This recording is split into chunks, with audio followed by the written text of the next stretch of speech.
Hi, this is Vijay Bambani, and I'm back to talk about the market with you and how India will have to fight a three-pronged war to revive the market sentiments and the economy. I have done a video in the past with Equity Master about how the Indian government will have to take these three steps to boost investor sentiments and the economy at the same time. In the past video I talked about how the Indian government will have to reduce taxes. That is full marks to the government. Corporate taxes have been reduced by the honorable finance minister Nirmala Sitharaman. That will put some more money in the hands of the corporates to produce more efficiently. Cost cutting was a must because India is going through a slowdown. Now, cost cutting is a very fearful word. In a overpopulated country like ours, cost cutting invariably raises fears of job losses. Cutting corporate tax rates would mean that India does not have to cut as many jobs as was feared, and the corporates can have more money in their hands to produce more goods and services at lower costs. So that raises the cost efficiency of the producers. The other aspect of taxation, which is cutting individual tax rates, we will have to wait for in the budget and see if the finance minister delivers that goodie itself. If that happens, it will be what we call Sone Pe Suhaga. This would have a double booster effect on the stock market. The reason is if the corporates are able to produce more and cheaper goods and services, we need more money in the hands of the individual so that the individual can spend that money and buy goods and services made by those companies to give an overall boost to our GDP. I would say 50% marks to the government for having cut corporate tax rates, and if the individual tax rates are cut, that would be a full 100%. But for that, like I said, we are looking forward with great deal of anticipation in the upcoming budget. The second was interest rate cut. Now, this war also India has willingly entered into. The RBI governor has delivered interest rate cuts. I would expect the upcoming Monetary Policy Committee or the MPC meeting to cut rates even more in their next meeting. This would mean that the borrowing cost of corporates would come down even lower. That would mean even more cost cutting without job losses. That's again another positive. It has a flip side also.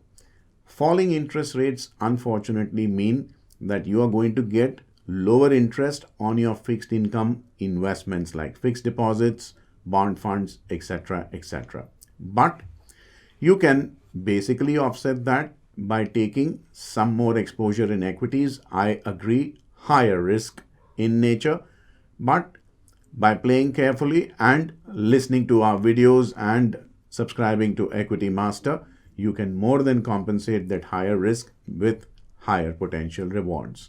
So there is some give and there is some take here. Lower interest rates, positive for the corporates, and if you play well in the investment game, it need not really hit your investments all that much.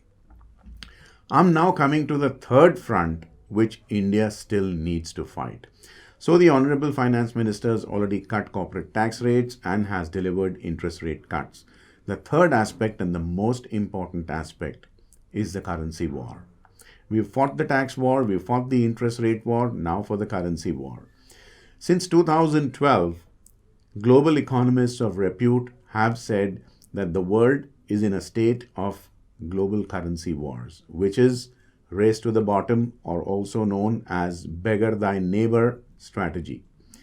Each country tries to devalue its currency so as to get a higher edge and competitiveness in the global export market. If at all we were to let the rupee slide against the dollar, we could thereby boost our sagging export potential, and whatever surplus capacity that is unsold by corporate India in the domestic markets can be utilized to export and earn foreign exchange. Like the previous strategy in interest rates, there is a flip side to currency devaluation. India is a net importer nation, and therefore whatever we import will become more expensive. Like I told you in another video, a weaker rupee would mean higher imported inflation because the landed price of crude might just go up. But overall, I expect crude and natural gas prices to go down, so a lot of those fears would get mitigated. You will suffer some amount of personal discomfort. Hey, if the currency was to devalue, your imported phone, your smartphone that you're buying might just go up by 1,000 rupees. But it's for a bigger and better cause. So a few thousand here and there on your personal effects that are imported goods will not really matter much if at all your job is secure and your investments are doing just fine. If at all, the Indian currency was deliberately allowed to be weakened a little bit, this would complete the three-part or the full circle that I say coming full circle. India would have then participated on the three-pronged war: taxation, interest rates, and currencies. In the budget, I would wait for the government's outlook on the currency markets and what they intend to do with the currency war. Till then, let's keep our fingers crossed and wait for the budget. This is Vijay Bambwani signing off for now. Have a profitable day till we meet again. And before I go, let me remind you, if you're watching this video on YouTube, please do not forget to hit the subscribe button. In the comment section, do let me know what you think about this video and what other topics you would like me to cover for you in my coming videos.